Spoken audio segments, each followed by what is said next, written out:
भक्ति में सबसे ज्यादा आवश्यक तत्व क्या है? उत्साह।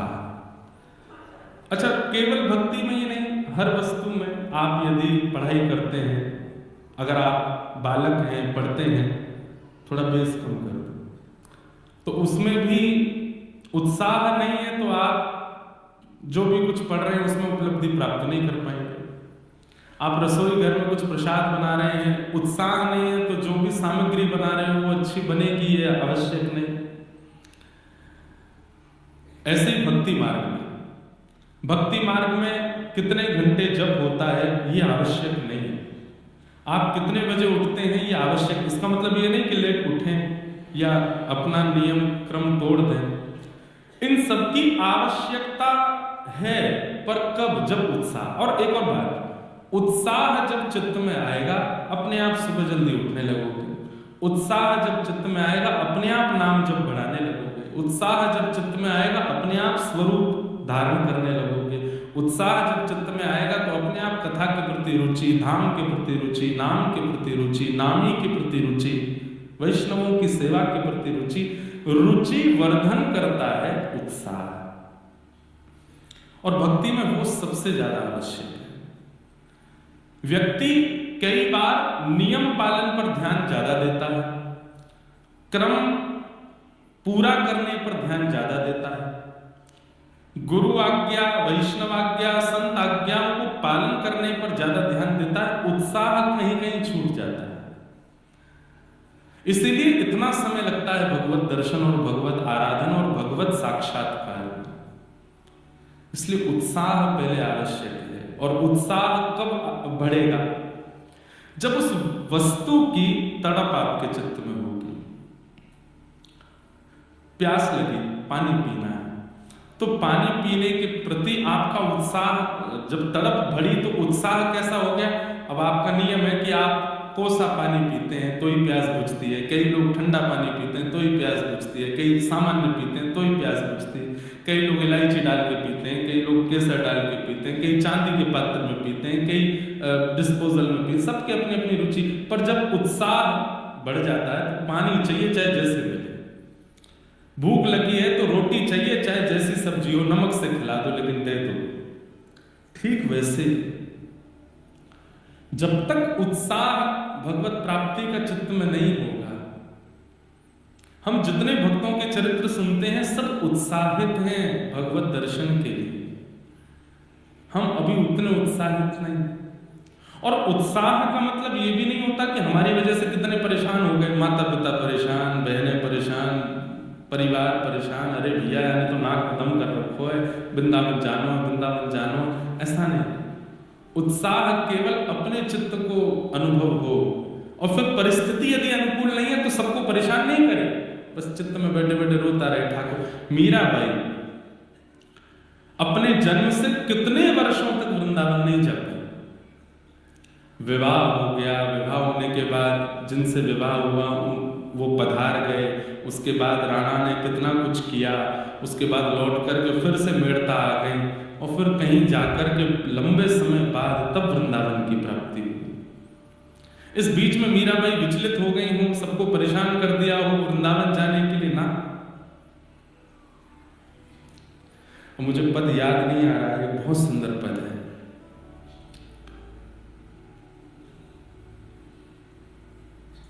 मीराबाई जो वृंदावन जाने वाले होते थे उनको प्रणाम करती थी, और प्रणाम करते हुए कहती थी कि बस उस रज को प्रणाम कर लेना, उस भूमि को प्रणाम कर लेना, उस दिशा को प्रणाम कर लेना जिस दिशा में वृंदावन। प्रतीक्षा की है।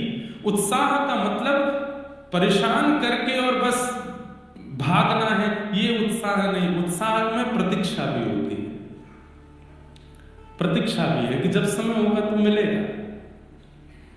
पतियां में कैसे लिखूं, लिखी ही न जाए, पतियां में कैसे लिखूं, लिखी। हमने आज वचन दिया है कि 3 दिवसीय मीरा चरित्र मुंबई में करेंगे, और हमारे भट्ट परिवार को ही कहा है, जो इस कथा के मनोरथी हैं उनसे ही कहा है कि आप कोई कथा देंगे और 3 दिवस केवल मीरा चरित्र। मीरा चरित्र में बहुत पद हैं जो अभी तक हमने गाए नहीं। हमारी एक बुरी आदत है कि मुझे पद जब मैं पढ़ता हूँ तब मुझे याद रहता, फिर मंच पे आके मुझे ढूंढना पड़ता कहाँ होगा कैसे होगा, तो निकल नहीं पाते। नहीं तो बहुत अच्छे अच्छे पद हैं। कलम धरत मेरो कर कांपत है, कलम धरत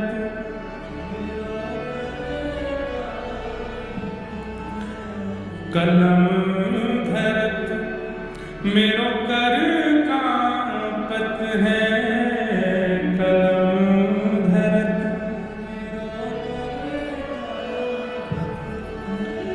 नैन रहे हैं झराए, नैन रहे हैं झराए, पतियाँ मैं कैसे लिखूं,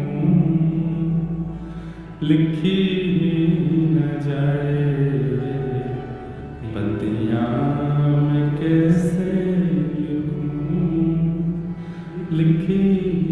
किसी ने भाई साहब को कहा है कि तुम 2 काम किया करो। वृंदावन की बहुत याद आती है लेकिन अभी जा नहीं सकती, तो क्या करोगे? जिस दिशा में वृंदावन है, मेड़ता से वृंदावन जिस दिशा में है, उस दिशा की ओर नित्य प्रणाम किया करो, उस दिशा की ओर बैठी रहा करो, उस दिशा को ही देखती रहा करो। और बहुत ज्यादा याद आवे तो पत्र लिखा करो, और पत्र लिख करके वृंदावन जाने वालों के हाथ वृंदावन भिजवा दिया करो। ठाकुर जी पत्र पढ़ते बंधु, व्हाट्सएप नहीं चलाते ठाकुर जी, उनके पास सोशल मीडिया नहीं है, पर यह बात आप बिल्कुल सत्य मान लीजिए, हमारी ठाकुर जी पत्र पढ़ते हैं। आपके मन के भाव, आपके मन की इच्छा जो हो लिखिए, रात्रि में सोने से पहले अपने ठाकुर जी के पास रख दो, घर के ठाकुर जी को ही पढ़ाओ। और इच्छा है कि नहीं धाम के ठाकुर जी को भेजना है, वैसे तो भेद नहीं मानना चाहिए, अपने लाला धाम के लाला एक ही है, वो धाम के लाला ही हमारे संग बैठे, पर धाम की भी तो याद आती कभी कभी, तो क्या करें? कोई धाम जा रहा हो, मिल जाए तो अच्छा, नहीं मिले तो अपने घर के ठाकुर जी को रात्रि पत्र दे दो, जिद शिकायत करके नहीं, बस दर्द हो चुपचाप आप पढ़ लेना। पत्र की अवधि को 24 घंटे होने दीजिएगा, कोई संकेत ठाकुर जी ही दे देंगे, कोई संकेत ठाकुर जी से ही मिलेगा। या तो धाम आप पहुंच जाओगे, नहीं तो धाम आपके पास आ जाएगा, कुछ ना कुछ तो संकेत क्रिया ठाकुर जी करेंगे।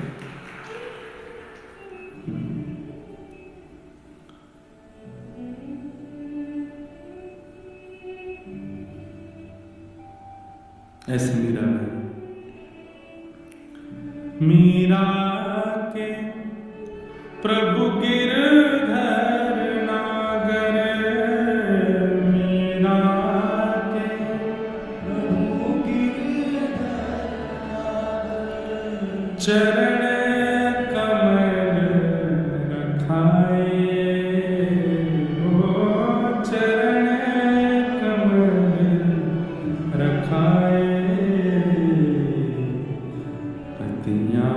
मैं कैसे लिखूं, लिखी न जाए, पतियाँ मैं कैसे लिखूं।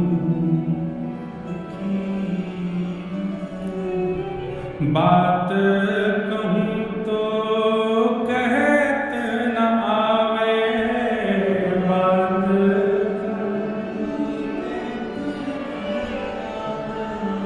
क्यों जिया रयो है डराए, ओ जिया रयो है। बाईसा की स्थिति देखो, वृंदावन जा नहीं सकती, पत्र में कुछ लिख नहीं पा रही हैं, कह कुछ पा नहीं रही हैं। बंधु, प्रेम की जब हृदय में ज्वार भाटा आता है ना, तो बस मन होता है वो कहीं प्रकट हो, कहीं कह दिया जाए, किसी को सुना दिया जाए, पर बाईसा के सारे द्वार बंद हैं। ना तो जा सकती है, ना लिख सकती है, ना बोल पा रहे हैं। तब उस दिशा की ओर जाने वाले पक्षियों को, उस दिशा की ओर जाने वाली हवा को, उस दिशा की ओर जाने वाले लोगों को ही कह देती हैं, कुछ मत कहिएगा, बस कह देना कि एक मीरा है जो आपको याद करती है, धाम को प्रणाम कर देना मेरी ओर से। विपत हमारी देख तुम चाले, विपत हमारी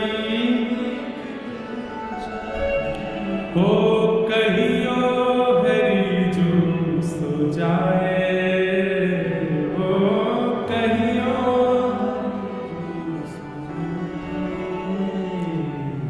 पतियां में कैसे लिखी न जाए, पतियां में कैसे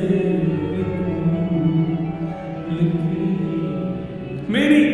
मेरी अवस्था तो देख ली है आपने, बस हरि को जाके बता देना कि मेरी अवस्था क्या है, मेरी स्थिति क्या है। उत्साह में व्याकुल नहीं होता व्यक्ति की जिद हो गई बस सब छोड़ छाड़ भागूं मैं, नहीं, प्रतीक्षा भी होती है। और प्रतीक्षा जिसके चित्त में नहीं है, धैर्य जिसके चित्त में नहीं है, वो प्रेमी नहीं। प्रेमी तो प्रतीक्षा करता है, प्रेमी तो धैर्यवान होता है, प्रेमी का स्वभाव शांत होता है, चिल्लाता नहीं है, प्रेमी धीमे रहता है। उसका मुखमंडल, उसके नेत्र, उसकी वाणी, उसके शब्द इतने गंभीर होते हैं कि सामने वाला व्यक्ति विचलित नहीं होता उसकी बातों से या भावों से। ये प्रेम का स्वरूप है। आपका उद्देश्य कथा सुनने के पीछे, भक्ति मार्ग के पीछे क्या है मुझे नहीं पता, पर मेरा उद्देश्य स्पष्ट है। हम ठाकुर जी से ना कुछ मांग रहे हैं, ना ठाकुर जी को मांग रहे हैं, हम खुद को देते हैं और बस प्रेमी बनकर के दे रहे हैं। और उसके लिए जो संभव होगा सब करेंगे, हम ठाकुर जी को भा जाए, बस वो हमको प्रेमी मान करके स्वीकार कर लें। कथा सुनने वालों से भी हमारी यही प्रार्थना, इसी भाव में रहो। जीवन में दुख आवे, दारिद्र आवे, कष्ट आवे, विपत्ति आवे, संकट आवे, सुख आवे, सब परिस्थितियों को प्रसाद मान के स्वीकार करो, पर अपना उद्देश्य मत भूलो। उद्देश्य क्या है, उस उद्देश्य पर अटल रहो। ये सब तो संसार का स्वरूप है। ये हम एक बात कहते हैं, संसार क्या है, दुखालयम शाश्वतम, ये दुखालय है। जैसे पुस्तकालय होता है, भोजनालय होता है, कार्यालय होता है, संसार का नाम दुखालय है। यहां पर दुख ही मिलना है, पर वो दुख, संसार अपना काम कर रहा है आपको दुख देने का, सुख देने का, पीड़ा देने का, आनंद देने का, उसको करने दो जो कर रहा है संसार। आप अपना उद्देश्य मत भूलो। आपका उद्देश्य क्या है, हरि चरणारविंदों की प्राप्ति, और उसके लिए आप लगे रहो। ये संसार तो रोकेगा आपको, टोकेगा, आप मत रोको। कल हम लोगों ने श्रीमद् भागवत जी के प्रथम स्कंद का श्रवण किया, आज महात्मा का श्रवण किया, आज प्रथम स्कंद से कथा का प्रारंभ करते हैं। एक बात और कह दूं बंधुओं, आप लोग उतनी संख्या में आए हैं, आ रहे हैं, बहुत अच्छा है। निश्चित ही आप सबके चित्त में कई जिज्ञासाएं भी होंगी, भक्ति संबंधी होगी, अपनी सेवा के संबंधी होगी, तो वो जिज्ञासा का समाधान भी होना चाहिए। तो आप अपनी जिज्ञासाएं लिख करके मंच पर पंडित जी को पहुंचवा दिया कीजिए।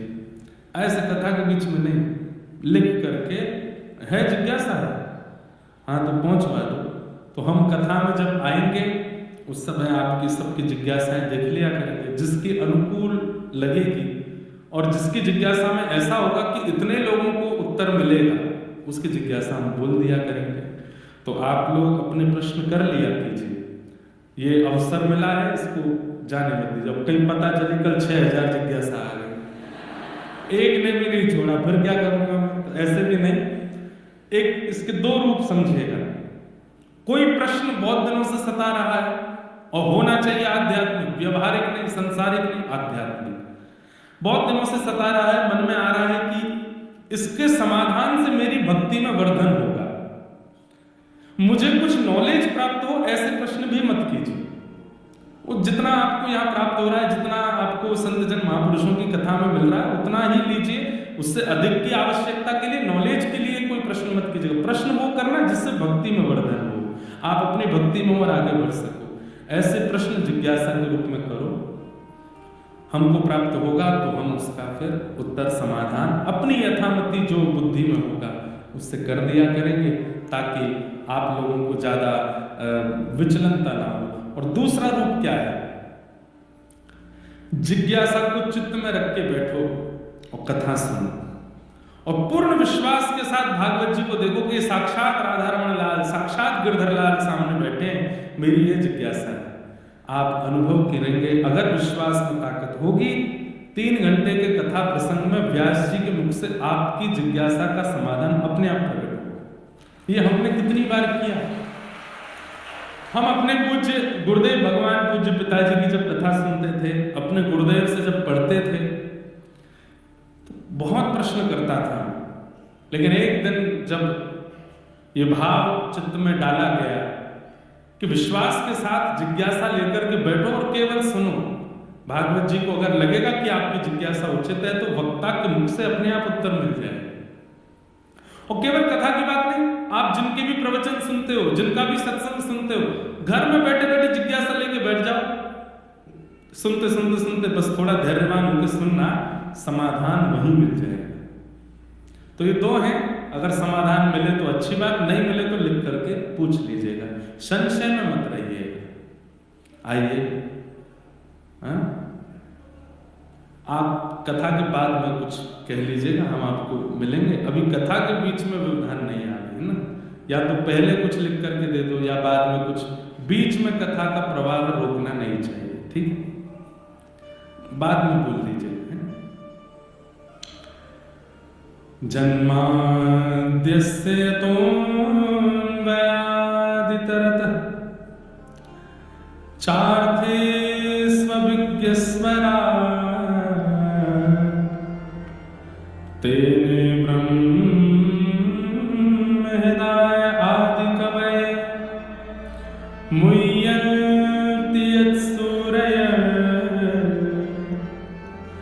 तेजो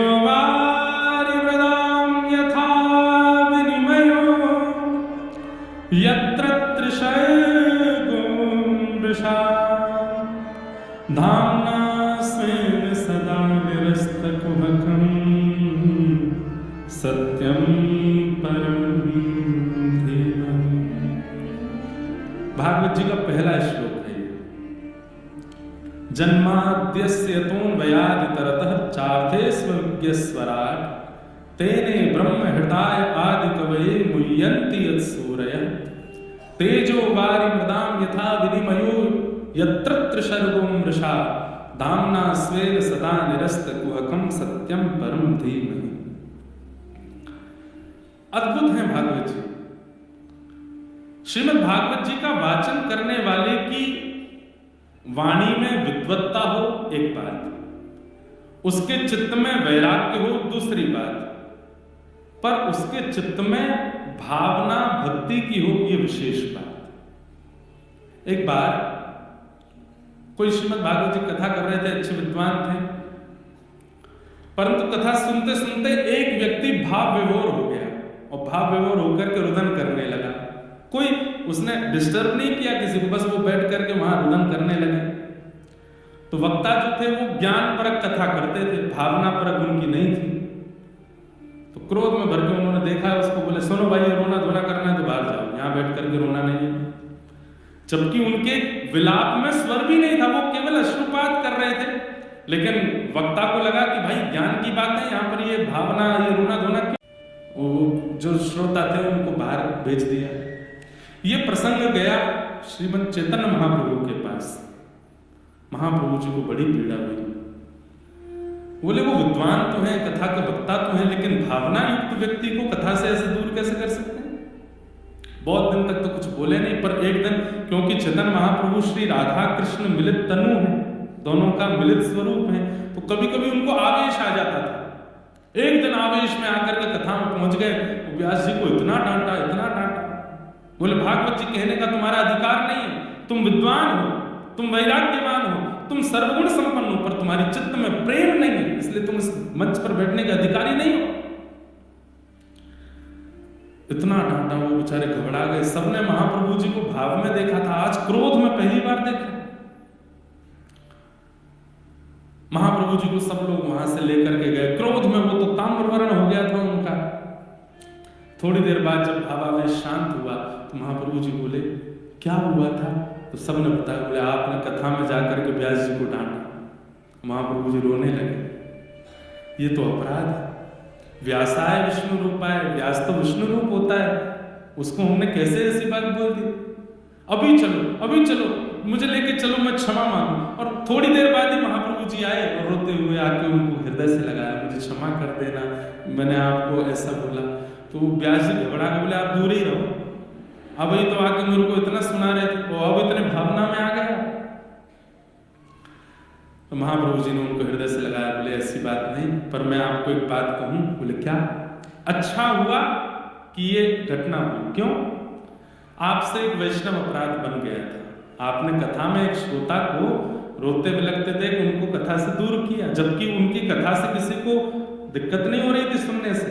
एक होता है, कई श्रोता ऐसे हो जाते हैं कि वो महाराज भावना तो क्या ही आसपास के लोगों को सुनने भी नहीं देते। कई बार कई जगह कथा होती है, वहां पर देवी देवता भी आ जाते हैं लोगों में, वो इधर उधर वालों पर बाल बाल छिड़कते हैं, गिरते हैं इधर उधर, ऐसा होता है। ऐसा नहीं। भावना, एक बात और कहूं, संसार के लिए जब विलाप होता है ना तो व्यक्ति बेचैन होता है, पर ठाकुर जी के लिए जब विलाप करता है ना तो वो स्थिर हो जाता है। उसका शरीर फड़केगा नहीं, फिर वो स्थिर रहेगा। नेत्रों में अश्रु होंगे पर मुख से स्वर नहीं होंगे।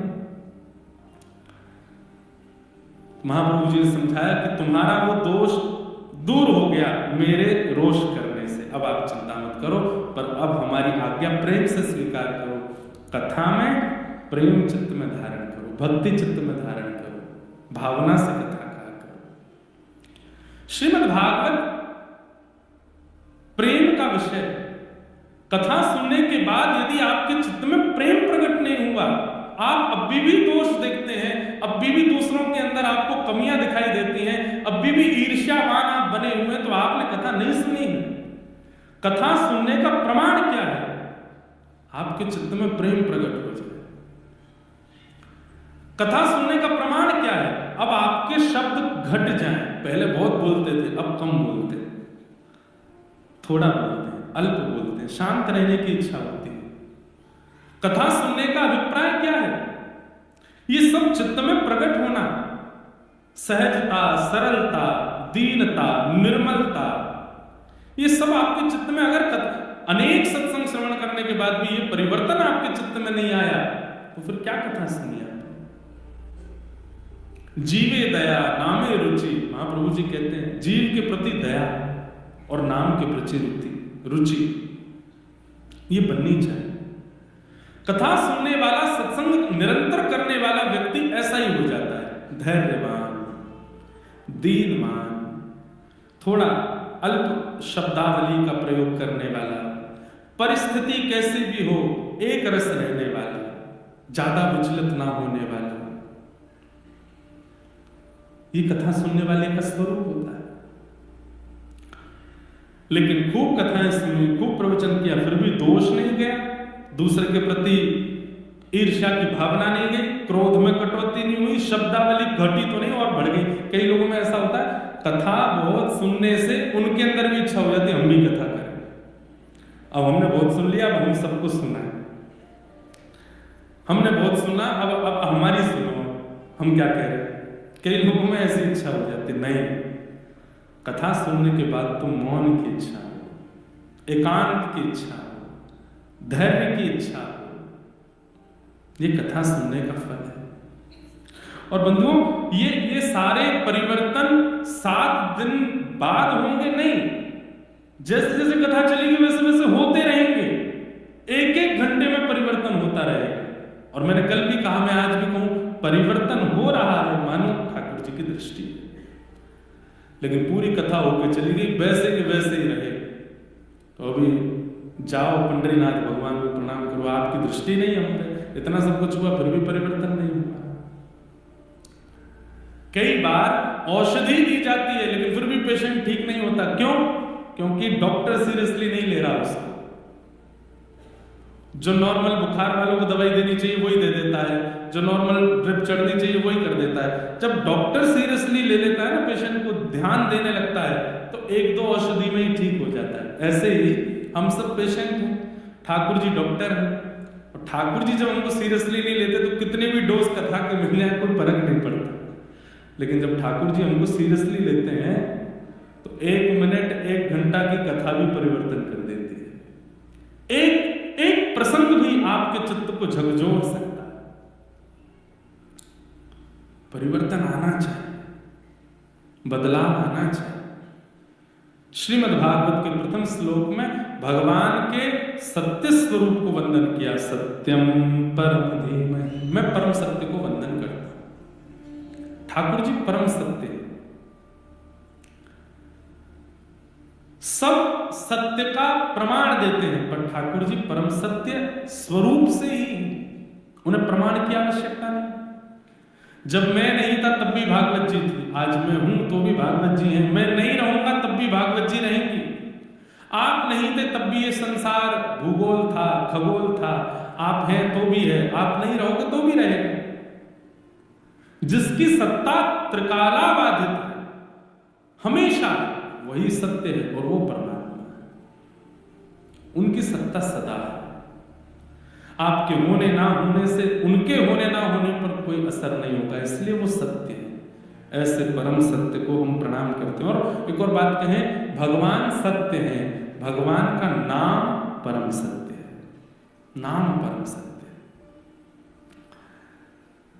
एक महापुरुष हमारे ब्रजमंडल में, उनसे मैंने एक जिज्ञासा की, महाराज जी हमारी इच्छा तो नहीं थी कि यश मिले कथा कहने से, इतने लोग जुड़े, ऐसी इच्छा नहीं थी। 10 साल से कथा कर रहे हैं, पहले तो बहुत कम ही लोग आते थे, तब भी कोई ऐसी इच्छा नहीं थी। अब इतने आते तो भी ऐसी कोई, पर ये यश मिलने पर अपयश की चिंता बनी रहती है। ऐसी स्थिति में हम क्या करें? तो महाराज जी ने बहुत अच्छी बात की, बोले इस जन्म की इच्छा नहीं होगी, पूर्व जन्म की इच्छा रही होगी कि मुझे बहुत लोग मुझसे जुड़ जाएं, तो वो पूर्व जन्म की इच्छा इस जन्म में पूरी हो रही।